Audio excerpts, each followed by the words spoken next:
बिस्मिल्लाहिर्रहमानिर्रहीम, अस्सलाम वालेकुम। नूरुल आपकी खिदमत में हाजिर है। अगर निगरान वजीर आला फौत हो जाए तो अजीब सा सवाल लग रहा है ना, लेकिन ये वो अहम सवाल है जो बड़े बड़े लोगों से पूछ रहे हैं।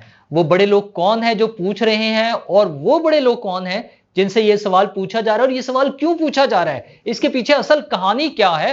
अल्लाह ना करे, अल्लाह उन्हें सेहत और जिंदगी दे निगरान वज़राए आला को, लेकिन ये असल स्टोरी क्या है।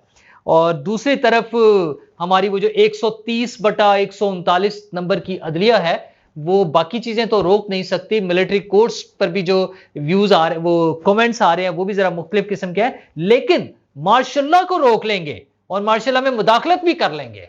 अच्छा, वो कौन से कमाल लोग हैं और क्या कहानी है और ये बड़कों की क्या स्टोरी है, ये तो मैं आपको बताऊंगा। लेकिन उन सब चीजों से पहले आपको बताऊं कि इमरान खान साहब के तमाम सोशल मीडिया अकाउंट्स बंद हो जाएंगे और सिर्फ एक बचेगा, वर्सेस जन्नत मिर्जा। वो जो जन्नत मिर्जा से उन्होंने मैच डाला है ना टिकटॉक पर आकर, तो फिलहाल वो वाला सिर्फ एक अकाउंट बचने की उम्मीद है उन्हें, जिसकी वजह से वो टिकटॉक पर आए हैं। लेकिन बचना वो भी नहीं, क्योंकि चाइनीज मॉडल है, चाइनीज वो प्लेटफॉर्म है, और चाइनीज तो आपको पता है ना, इंतशार, शरारत, अदम इस्तेहकाम, इस तरह की किसी चीज को वो पसंद नहीं करते। तो कहानी यह है कि इमरान खान साहब ने कल रात जो अपना वीलॉग किया, जिसके बड़े चर्चे थे, बड़ा धूम मची हुई थी, उन्होंने कहा था कि मैं बड़ी अहम बातें बताऊंगा, मुझे मौका दे दिया इन्होंने, मुझे तो चांस मिल गया, ये ना करते बात साइफर वाली तो इनकी बचत हो जानी थी। अब तो मैं इनके फटे उखेड़ कर रख दूंगा, पता नहीं क्या आसमान नीचे आ जाएगा, जमीन ऊपर चली जाएगी, उलट पुलट हो जाएगा सब कुछ, और मैं 8:30 बजे खिताब करूंगा। लेकिन वो 8:30 बजे नहीं हो सका, 8:30 के बजाय 10:30 और फिर उससे भी आगे जाके उनका वो वीलॉग आया। और वो जब सुने आप तो पता चलता है कि काफी सारी एडिटिंग हो गई उसमें।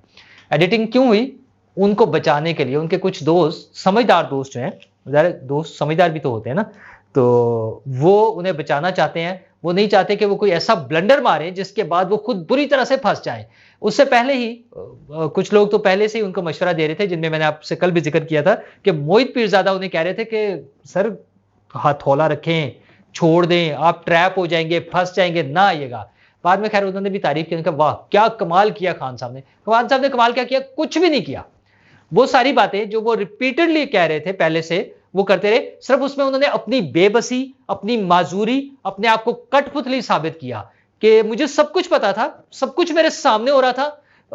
आर्मी चीफ मेरे खिलाफ गद्दारी कर रहा था, आर्मी चीफ मेरे खिलाफ साजिश कर रहा था, उसने मुझे उठाकर बाहर फेंक दिया। 1 महीना पहले जो मेरे पास 6-7 तारीख को साइफर की जो इतला आ गई थी, और उसके बाद 9 को तो फॉर्मली उनके पास आ गया था, 9 अप्रैल को उसके बाद उन्हें उठाकर बाहर फेंक दिया गया, धक्के देके, लात मार के, जो मर्जी आप समझ ले। और आपको याद है ना वो कैसे निकले थे? निकलना नहीं चाह रहे थे। प्राइम मिनिस्टर हाउस में उन्होंने तो ऐसे वो पकड़ दिया था सब चीजों को, मैं नहीं जाऊंगा। तो वो कह रहे थे, इस्लामाबाद में बैठे थे, हाँ फिट होता है कि पंजाब नहीं जाऊंगी, नहीं जाना था उन्होंने। लेकिन जब बाहर प्रिजन वैन पहुंची, एम्बुलेंस पहुंची, वो फड़ फड़ फड़ फड़ फड़ फड़ करते हुए हेलीकॉप्टर वहां उतरा, जिन इन बातों की कुछ की तस्दीक नहीं हो सकी कि हेलीकॉप्टर का भी शायद कंफर्म नहीं हुआ था, लेकिन चपेड़ों की तो बहरहाल बिल्कुल नहीं तस्दीक हुई ना, वो तो गलत बात थी शायद। बट वो प्रिजन वैन और एम्बुलेंस उन्होंने डरा दिया था, और फिर वो डायरी पकड़ी और निकल पड़े, साहब तेरे कूचे से हम निकले। पहले वाला तो आपको पता है ना क्या था। तो वो जब वहां से निकले थे 9 अप्रैल को, 9 अप्रैल की रात, 9 मई से जो साइफर आया हुआ था, 1 महीना बेबसी की तस्वीर बनके, वो जो लोगों को बताते हैं ना खुददारी होनी चाहिए और डरना नहीं चाहिए और खौफ के बुत दौड़ देने चाहिए, तो वो खौफजदा शख्स ऐसे छुप कर अपने बिल में या अपने उस हिसार जो बनाया हुआ था मौक्कलों का और पीरों फकीरों का, मुर्शिद के जरिए, उसमें बचने की कोशिश करते रहे, तावीज करते रहे, पता नहीं अमलियात करते रहे, क्या क्या करते रहे, लेकिन बच नहीं सके और उन्हें उठाकर बाहर फेंक दिया गया। अच्छा, अगर उस वक्त का आर्मी चीफ, जो कि उनके वो प्राइम मिनिस्टर बॉस होता है ना, अपने बॉस के खिलाफ कुछ कार्रवाई कर रहा था, कोई साजिश कर रहा था, तो उसको फारिग कर देते। मतलब आज रोने से, वो कहते हैं ना जो बाद में याद आने वाला मुक्का जो है ना, या थप्पड़, वो फिर अपने मुंह पे मारा जा सकता है ना।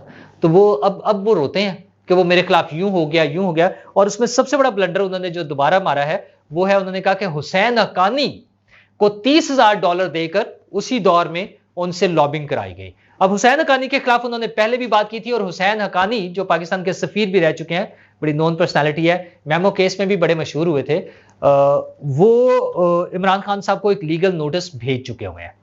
पहले भी जब इमरान खान साहब ने इस तरह की बातें की तो अच्छा, चूंकि वो अमेरिका में तो आपको पता है ना, सिस्टम के मुताबिक चीजें प्रूव करनी पड़ जाती हैं। जैसे ARY को बार बार माफिया मांग के जुर्माने पे करने पड़े हैं, इसी तरह अब जब अमेरिका में भी इमरान खान साहब के खिलाफ कार्रवाई होगी, उन्होंने लीगल नोटिस तो भेज दिया और उसमें यह था कि आपने माफी मांगनी है और आइंदा से ये बात नहीं करनी है।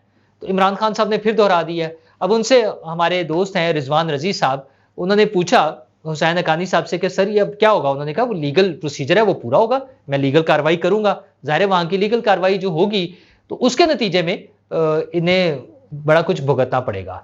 अच्छा, वो अब हम अपने तौर पे अंदाजा लगा सकते हैं या मैंने कुछ और दोस्तों से या जहां से पूछा है, उनके मुताबिक इमरान खान साहब के तमाम जो सोशल मीडिया अकाउंट्स हैं वो सस्पेंड हो सकते हैं, बंद हो सकते हैं। अच्छा, उसमें कौन कौन से शामिल हैं? उसमें ट्विटर, फेसबुक और यूट्यूब, ये तीनों चूंकि प्लेटफॉर्म्स के हेड ऑफिसेज अमेरिका में हैं, तो ये तो उनके बंद, मतलब अभी तो उनके पाकिस्तान में टीवी चैनल्स पर आने पर पाबंदी है ना, और वो अपना यूट्यूब पे अपना वीलॉग करते हैं, ट्विटर पे पोस्ट लगा देते हैं, फेसबुक पे चल रहे हैं, इंस्टाग्राम पे चल रहे हैं, ये सारी चीजें उनकी बंद हो सकती हैं और ले देकर उनके पास बचेगा टिकटॉक। तो इमरान खान साहब होंगे और जन्नत मिर्जा होंगी, जन्नत मिर्जा से मुकाबला हो रहा होगा। जैसे सोशल मीडिया पे चल रहा है कि पहले सिर्फ जन्नत के जिक्र होता था उस पे टिकटॉक पे, अब जहन्नम, मेरा मतलब अब खान साहब ने चुके वो देना ना मजहबी टच, तो जन्नत और जहन्नम दोनों चीजें आ जाएंगी। लोग तो खान साहब को भी कुछ और नाम भी दे रहे हैं, खैर मैं उस पर नहीं जाना चाहता, लेकिन बार अब ये सारी चीजें चलेंगी। तो $30,000 का जिक्र करके इमरान खान साहब असल में फंस रहे हैं। और अगर इमरान खान साहब के ये अकाउंट्स बंद हो गए, हाँ, तो टिकटॉक तो चाइनीज प्लेटफॉर्म, आपको पता है चाइनीज तो वैसे ही वो पसंद नहीं करते इंतशार, अदम इस्तेहकाम और ये सारी चीजें। तो उन्हें अगर किसी ने, हमने दरखास्त कर दी, शिकायत लगा दी कि सर ये बंदा बड़ा तंग कर रहा है, इसकी वजह से हमारी माशी चीजें और CPAC और बेल्ट एंड रोड और ये सारी चीजें डिस्टर्ब हो रही हैं, तो खान साहब टिकटॉक भी गया। ये जो आप मिलियंस में फॉलोअर्स है ना, अभी तो खैर 19 मिलियन या पता कितने हो गए थे, उससे पीछे हैं अभी खान साहब, जन्नत मिर्जा से तो थोड़ा पीछे हैं वो, जन्नत मिर्जा के 23 मिलियन प्लस में है फॉलोअर्स। तो वहां तक जाते जाते ये सारा कुछ ही बंद ना हो जाए, फिर खान साहब होंगे, जंगल होगा और सॉरी जंगल तो रक्स में था, हम तुम होंगे ना, तो बस फिर जेल होगी और कोई नाअहली होगी और मच जेल और पता नहीं कौन कौन सी जेलें, इस तरह की चीजें चल रही होंगी। और खान साहब बैठे हुए अपने पुराने दोस्तों को याद कर रहे होंगे, क्योंकि अमेरिका में जब ये लीगल केस चलेगा तो ज्यादा देर नहीं लगती, क्योंकि वहां पे हमारे जैसी अदालतें नहीं है। और उसकी वजह यह है, हमारे तो आपको पता ना 130/139 नंबर आया हुआ है। ताजा तरीन लतीफे जो हुए हैं वो मिलिट्री कोर्ट्स के हवाले से ट्रायल चल रहा है, जिसमें चीफ जस्टिस साहब के रिमार्क्स से लगता है कि मिलिट्री कोर्ट्स ही चलेंगी। मतलब वो उस पर आ गए हैं कि अपील का हक होना चाहिए, इंसानी हकूक की वो जो है यकीन दहानी होनी चाहिए, सारी चीजें मतलब ठीक जा रहे हैं जिस तरह होना चाहिए। अपने वाला पैटर्न नहीं, जो जिस पर वो पहले थे वो वाला नहीं, जो रिक्वायर्ड है उसके मुताबिक मेरा ख्याल है वो ठीक जाएंगे। हाँ, एक सवाल के जवाब में उन्होंने बड़क मार दी है। बड़क क्या है कि ज़िया साहब के दौर का जिक्र हुआ जब, तो उन्होंने कहा कि वो तो मार्शल लॉ का दौर था, अब अगर मार्शल लॉ आया तो हम उसमें मुदाखलत करेंगे। है ना कैसा लतीफा। और अगेन अगर मैं वो रिजवान रजी साहब वाला, रजी दादा वाला टोन होती, तो जिसमें वो कहते हैं कि मैं वो मेरा हादसा निकल गया और मैं हंस हंस के क्या होता है वो पीछे को गिर गया या कुछ इस तरह का एक अजीब सी टर्म वो इस्तेमाल करते हैं। बार मजेदार से उनकी टर्म्स होती हैं। तो मार्शल लॉ पे चीफ जस्टिस साहब के या अदालत के ऐसे रिमार्क्स लतीफ़ा ही हो सकते हैं, क्योंकि हमारी अदालतें ताज़ा तरीन वाक़यात जो 2 दिन में हुए हैं वो परवेज़ मुशर्रफ साहब के हवाले से हैं। परवेज़ मुशर्रफ साहब ने 2013 में इलेक्शन लड़ने की वो नाअहल करार दे दिए थे, तो उसके खिलाफ एक दरखास्त जमा कराई थी अदालत में 10 साल बाद सिर्फ, और उन्हें फौत हुए भी अब एक टाइम गुजर गया, तो 10 साल बाद उनकी वफात के बाद उसका फैसला हो गया 2 दिन पहले। अच्छा, उसको बस डिस्पोज ऑफ करना था कि अब वो गैर मौसर हो गई है, चूंकि जो एप्लीकेंट है वो अल्लाह को प्यारे हो गए हैं, तो अदालत को जरूरत ही नहीं अब काम करने की। मतलब 10 साल सिर्फ इंतजार कराया ना, वो शायद ये इंतजार करते रहे, अच्छा यार ये मर जाए तो फिर सुन लेंगे। आप सोचें कि इसमें आम आदमी के साथ क्या हशर होता होगा। दूसरी उनकी दरखास्त आज आई थी, जो उन्होंने एक मचलके जमा कराए थे वो बुगटी कत्ल केस में, और वो वापस लेने के लिए, उसको भी वो 2016 का केस था, उसके बाद जब भी चलता रहा तो वो भी अब आकर उस पर बेंच बना है और अब 2 सीनियर जजेस बैठकर इस बात का फैसला करेंगे कि उनके मुचलके वापस कर दिए जाएं या ना किए जाएं। तो लतीफ़ा भी है, अफ़सोस की बात भी है, दुख की बात भी है, शर्म की बात भी है, डूब के मर जाने की बात है कि 10 साल, 15 साल, 25 साल, 30 साल हमारी अदलिया में, हमारी अदालतों में, जहां लाखों की तादाद में केसेस पड़े हैं, सुप्रीम कोर्ट, हाई कोर्ट और अगर लोअर कोर्ट्स को देख लें, तो बस ठीक है, जजेस छुट्टियां भी मना रहे हैं, जजेस कई-कई दिन एक-एक उस पे सियासी मसले पर, मतलब इमरान खान साहब का है तो पता चलता है अगले 2 दिन के लिए सिर्फ वही केस एक सुना जाएगा और कोई केस ही नहीं सुना जा रहा होता। तो ठीक है, बस इंसाफ की क्या जरूरत है? ऐसे ही तो नहीं 130/139 है, बड़ी मेहनत करनी पड़ी है। तो उस मेहनत के नतीजे में ये आया। हाँ, तनख्वाहों के मामले में बड़ा उस पे नहीं बात करनी। प्रोटोकॉल और पिछले दिनों एक वीडियो चल रही थी, 20 से ज्यादा गाड़ियां, वो मुझे 100% नहीं श्योर है कि चीफ जस्टिस साहब की होगी, चीफ जस्टिस साहब के नाम से कि ये चीफ जस्टिस साहब हमारे निकल रहे हैं, उनका प्रोटोकॉल दिखाया गया एक वीडियो में, तो वो 20 से ज्यादा गाड़ियां उनके पीछे चल रही हैं। वो प्रोटोकॉल बहुत जरूरी है। तनख्वाहें 15-15 लाख, 20-20 लाख, मरात अंधाधुंध, और उसमें तनख्वाहों में फिर 2-2 लाख रुपए इजाफा कर दें और इतना कर दें, बहुत जरूरी है। छुट्टियां भी मनानी है गर्मियों की हमारी अदलिया ने, काम की बारी है। खैर काम का क्या है यार, 10 साल बाद फैसला हो गया ना, फैसला बंदा मर गया तो क्या हुआ, फैसला तो हो गया ना, तो खैर है, बस इसी तरह चलता रहेगा। तो अगर उस लेवल पे यह हाल है तो सोच लें फिर, अगर मुझे आपको किसी आम बंदे को जिसे इंसाफ की जरूरत पड़ गई तो बस फिर कोई दूसरी, तीसरी, चौथी जनरेशन पे जाके फैसला भी हो जाएगा। खैर है, तो चीजें ऐसी चलती हैं। मैंने जो पहले शुरू में जिक्र किया था कि अगर निगरान वजीर आला फौत हो जाए तो ये कैसा सवाल है? ये वो सवाल है जो बड़े अहम लोग, बड़े बड़े कानूनी माहिरीन और इलेक्शन कमीशन के माहिरीन और उन लोगों से ये सवाल पूछा जा रहा है।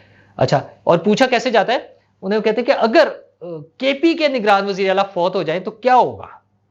अच्छा जी, वो क्यों फौत हो जाए यार?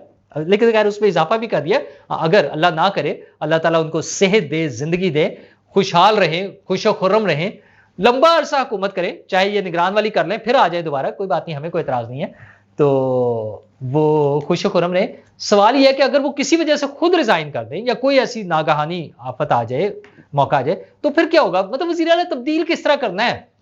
तो इतला ये मिल रही है कि उन्होंने कहा जी लीगल ये प्रोविजन है कि अगर सूबाई असम्बली ना भी हो तो वफाकी हुकूमत में, कौमी असम्बली में जो अपोजिशन लीडर और लीडर ऑफ द हाउस है वो मिलकर डिसीजन कर देंगे कि सूबे का निगरान वजीर आला कौन होगा।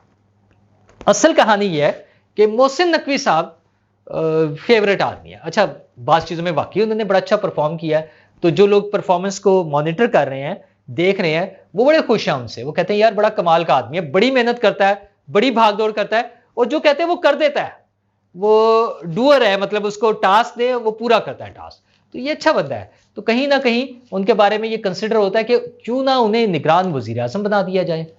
अच्छा, उसमें टास्क असल में मल्टीपल है ना, कुछ पॉलिटिकल हैं, कुछ सोशल हैं, कुछ इकोनॉमी के भी हैं, तो प्रायोरिटीज देख के लगता है बाज़ कि एक ऐसे बंदे की जरूरत है, जैसे मोहसिन नकवी जैसा बंदा जो है ना, इसकी जरूरत है वफाक में बतौर वजीर आजम।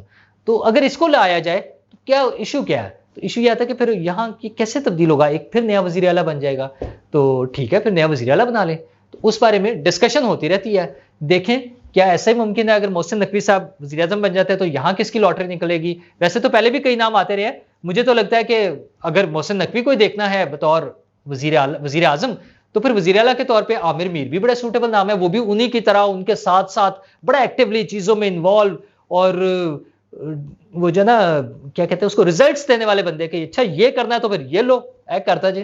तो वो इस तरह की चीजें हो रही हैं। ये सारी चीजें मुझे तो लगता है कि इलेक्शन लंबा, थोड़ा सा लंबा हो जाएंगे, और सारे जब इस तरह के लोगों को लाया जाएगा तो किसी काम के लिए लाया जाएगा ना, ऐसी तो ना कि बस बैठना इलेक्शन करवाने हैं। इलेक्शन तो इलेक्शन कमीशन ने करवा देने हैं, हुकूमत का कोई काम नहीं। उन्होंने स्टाफ लेना है उधर से, कोर्ट से, अदालतों से, कहने के स्टाफ दे दें, बाकी चीजें उनके कंट्रोल में होनी है, सपोर्ट करनी है, वो तो कोई भी कर सकता है। तो जो काम करने वाले हैं उनके लिए अगर बंदे लाए जा रहे हैं तो काम करने के लिए टाइम भी तो चाहिए होगा। तो मुझे लगता है शायद थोड़ा सा लंबा अरसा चले काम, चीजें थोड़ा सा लंबी अरसे तक चलती जाए। दुआ ये करनी चाहिए कि जो भी वजीर आजम हो, जो भी वजीर आला हो, जो भी सेटअप हो, जब भी इलेक्शन हो, फेयर एंड फ्री हो, और इस सारे प्रोसेस के नतीजे में हुकूमतें बनना, गिरना, निगरान हुकूमतें बनना, निगरान वज़ीर आज़म बनना, निगरान वज़ीर आला बनना, ये सारी चीज़ों के होते हुए ऐसे काम होने चाहिए जो मेरे, आपके, हम सब की भलाई के काम हों, जिससे हमारी ज़िंदगियों में थोड़ी-सी आसानियाँ आएँ, बजाय मज़ीद मुश्किलात होने के। वो माशी असल में तो मईशत ही है ना, ले दे के बाद मईशत पे आनी है। पैसे कितने होने हैं, लोगों को क्या रिलीफ मिलना है, उन्होंने क्या पे करना है, उन्हें हुकूमत ने क्या पे बैक करना है, ये चीज़ें हैं, इस पे कोशिश कर लें। जो मर्ज़ी हुकूमत करे, आम आदमी को कोई फ़र्क नहीं, बंदों से उनसे फ़र्क नहीं पड़ता, उन्हें अपने लिए रिज़ल्ट चाहिए। तो अगर मोहसिन नकवी कर सकते हैं, मोहसिन नकवी कर दें, जितना आसिम मुनीर कर सकते हैं, वो कर दें, लोग खुश होंगे, दुआएँ देंगे। शुक्रिया।